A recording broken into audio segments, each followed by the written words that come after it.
Hello everyone. My name is Mortiza, and I'd like to share a useful article regarding EF Core.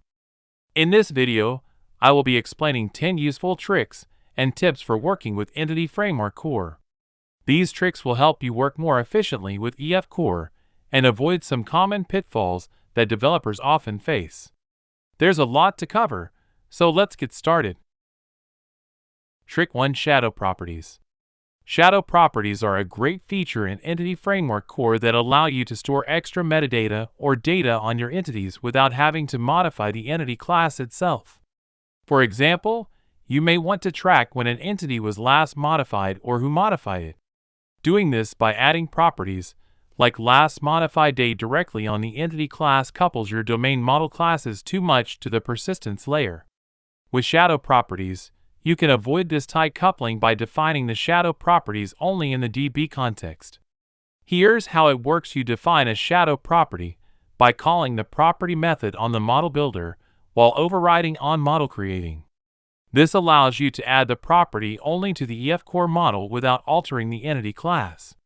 Then in your application, you can set and get shadow property values using the set property and get property methods on the DB context. Overall, shadow properties are a great way to persist extra metadata or audit data without cluttering up your entities. Trick 2: Table per Hierarchy Inheritance. Table per hierarchy, also known as TPH, is the default inheritance mapping strategy used in Entity Framework Core. It maps an entire inheritance hierarchy from a base class to derived classes onto a single table in the database. This provides an efficient way to work with inheritance hierarchies in EF Core without having to manage complex relationships between tables. Enabling TPH is straightforward. You just have to register any derived entity types in the onModelCreating method of your DB context class. EF Core will then automatically configure TPH mapping for that inheritance hierarchy. This keeps all properties for all classes in the hierarchy on one table.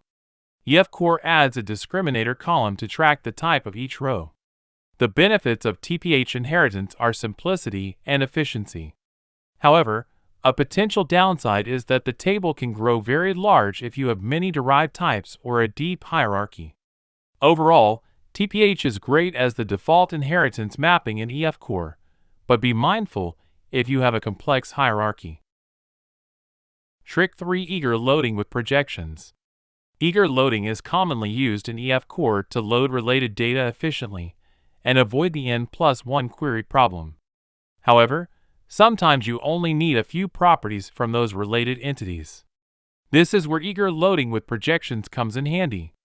The idea is to use a projection to select only the properties you need when eager loading related data. For example, let's say I have a post entity with a related author entity. Eager loading would retrieve all properties of both entities. With projections, I can define a projection class with only the author name and load that when getting posts. This avoids retrieving unnecessary data and can significantly optimize your eager loading queries. The key is defining a suitable projection with only the needed data and using that in your query. Make sure to still eager load any navigation properties you need though. Trick 4: Batch Operations. Now let's talk about improving EF Core performance when inserting, updating, deleting or merging large amounts of data.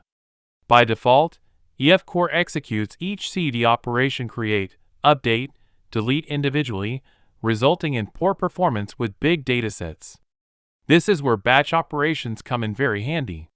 The idea is to bundle multiple operations together and send them to the database in a single batch.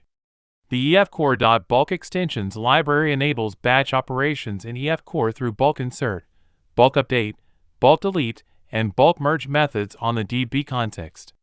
For example, you can insert 10,000 rows using a single bulk insert call rather than 10,000 individual inserts. This results in far fewer database round trips and a massive performance gain. Just be aware that error handling gets a bit tricky with batch operations. Overall, batch operations are a must-have optimization for high-performance data access in EF Core. Trick 5: Lazy Loading. Let's move on to trick number 5: lazy loading related data with EF Core. By default, EF Core uses eager loading, which means related data is retrieved up front when you query the main entities. Lazy loading flips this around and retrieves related data only when you access a navigation property for the first time. This avoids unnecessary queries up front and can improve performance when you don't need to access all related data. To use lazy loading, you need to call use lazy loading proxies on the DB context and make navigation properties virtual to enable proxying. A potential downside of lazy loading is the famous N+1 query problem. If you access navigation properties in a loop, it can result in many queries. So use explicit loading when necessary, and turn off lazy loading for specific entities using ignore to prevent misuse. Overall, lazy loading is a great optimization, but you need some care to avoid pitfalls. Trick 6: Custom Conventions. EF Core uses a set of conventions to map your entity classes to database tables and columns. For example, by default it will map your class name to a table name. Sometimes you may want to override these conventions to suit your specific naming preferences. This is where custom conventions come in handy. In your DB context, override the onModelCreating method and use the Model Builder API to configure custom conventions. For example, you can set specific table and column names, configure relationships between entities, and even customize data types and schemas. This provides a lot of flexibility to tailor the EF Core model to your needs. However, be careful not to go overboard with custom conventions, as it can lead to confusing implicit behavior.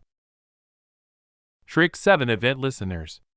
Moving on to trick number 7: EF Core Event Listeners.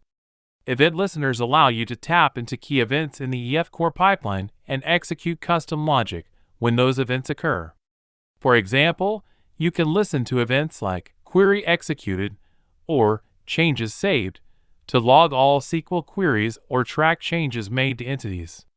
To implement a listener, create a class that implements the iDiagnostics logger interface, which defines a single log method. Then register your listener class in the DB context on configuring method using add interceptors. This will hook up your listener to the EF pipeline.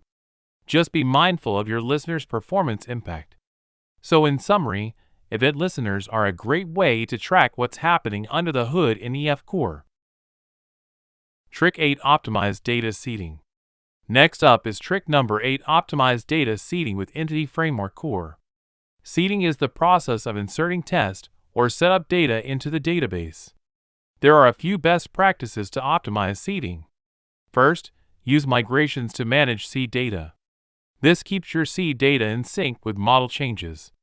Second, for large datasets, use the bulk insert method we discussed earlier for efficient insertion.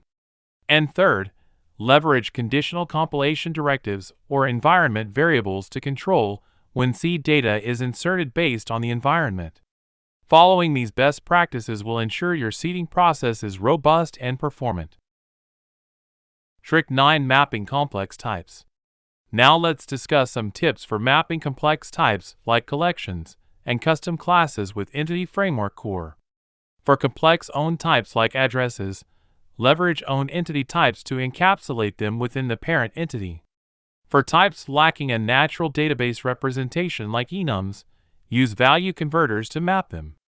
And for ultimate control over complex properties, use the property method in onModelCreating to configure custom mapping. Using these approaches, you can model complex types in a clean way while still mapping them properly for database persistence. Trick 10: Custom Materialization. Finally, trick number 10: Customizing materialization in EF Core. Materialization is the process of transforming the results of a database query into entity objects. You can customize this process by using a custom constructor, factory method, or projection on your entities. For example, you may want to perform additional data manipulation during materialization. This provides a lot of flexibility, but used judiciously, as custom materialization logic can get complex. So in this video, we covered 10 great tricks for working efficiently with Entity Framework Core. These tips will help you avoid common pitfalls and take advantage of the powerful capabilities of EF Core. Please like and comment if you enjoy this content. Thanks for watching, and happy coding!